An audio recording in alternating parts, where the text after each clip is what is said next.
You must ask Mbuyiseni, actually. I said to Mbuyiseni, you have to drive. Mbuyiseni says, why? I don't see a need.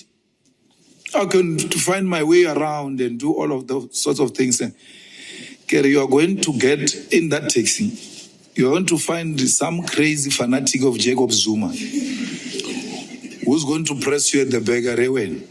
What is that nonsense you are speaking about, Jacob Zuma in parliament? What? Varamtla washa. It is not only that necessity and life skill, it's also security. I'm not saying buy Ferrari, I'm saying drive. You can go and ask him. He refused. And he once said to me, you know, Mbuyiseni is smart. You can't take that away from him.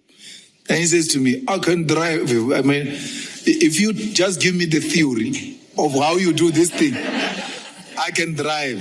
So one day, we were at Marikana, where they shot people. We were preparing for something of the EFF. There's a comrade of ours called Sam. He's now a pastor. I don't know where Sam is, Chabalat. He came with a cabriolet there at Marikana. So I said, Mbuyiseni, you once said you can drive. Sam, show this guy. Don't get in with him. Show him what he must do. And you know, where they shot our people in Marikana, it's an open thing. Then we said to Mbuyiseni, get in. He got in, and then he started driving. And he drove first time successful like that. I think he was being driven by the spirit of our people in Marikana. And then he was making rounds. The way it was so nice, he didn't want to stop. When we're like, man, you have to stop now. With all his qualifications, he still lacked something that we needed to tell him. There's this thing. Look after this. There's no such a thing. So in the EFF, we are not going to let that go. Till today, Vuskoza is still crying about a bus because we asked him, we held him accountable. Why didn't you fetch your people from where you stay to FNB, where our people, all of them, ought to be? Why? I couldn't provide an answer, and he was held accountable. He can hate us anyhow he wants. We hold each other accountable, and that's what we do. And that's our local government election strategy. The provinces have got a mandate now. You are not going to file a report that says this councillor is lazy, when we deploy them is not responsive. If you file a report like that, we hold you accountable because we gave you power over them. We want you to come with a report that says, this councillor did not do 1, 2, 3, and we acted this way.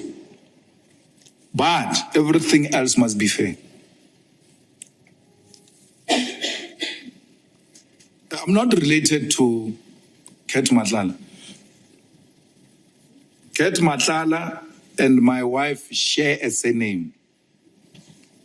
Subongo Fanana. There are a lot of people like that. That's why I said to him in that prison, jokingly, that when he was trying to define his relationship with the head of Hawks in KZN, I'm forgetting his name, he said, it's like a brother to me. Actually, his wife is a cousin. No, not a cousin. Actually, his wife, what will I say? His wife and me share the same surname.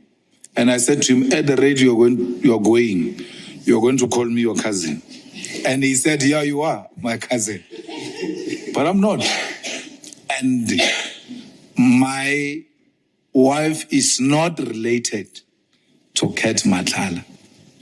And the definition of Cat Matlala, of where they come from Nebo, the Skukuni side.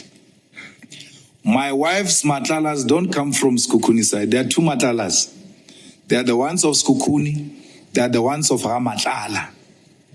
Amatlala Tava. That side of Mashashani. most people around there, they are actually Ndebeles who are now who convert into Pedi-speaking people to an extent that they even converted their surname. Bo Jonas Gwangwa. So the ones that didn't want to call themselves Gwangwa, they change and call themselves Kwakwa. But they are Gwangwas. So that's the side where my wife comes from. So there's no any relation. But your pettiness could not move me. Now there is a guy who looks after me now. You see this guy behind the wife of Cat Matlala.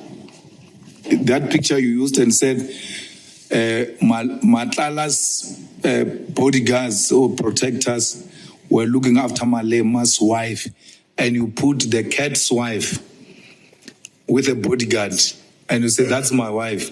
That's not my wife. The guy in that picture now works for the EFF. So the thing with protectors is that they move from one place to the other. They rotate, so we can't be held accountable for such a nonsense. But we have nothing against, we've got nothing to do with Matlala. And that's why I was there at the prison. I asked him questions. And I did so without being shaken or any other thing. I took a decision when I went to Matlala's thing to be psychological in my approach and to speak to his conscience with an hope and aim that I can break him. That when you speak to his soul and conscience, he will be able to say, look, man, this is not right. Because Matlala might not have had anyone who spoke to him the way I did his entire life. Oremagai, what is this now? Like, why are you doing what you are doing?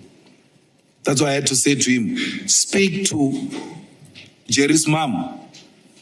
He struggled.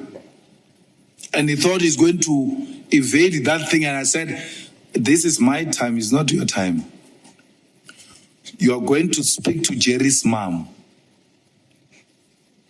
Because psychologically, I thought in the conversation with the mother, the way it is, the conscience might kick in and he's able to break and say, no, man,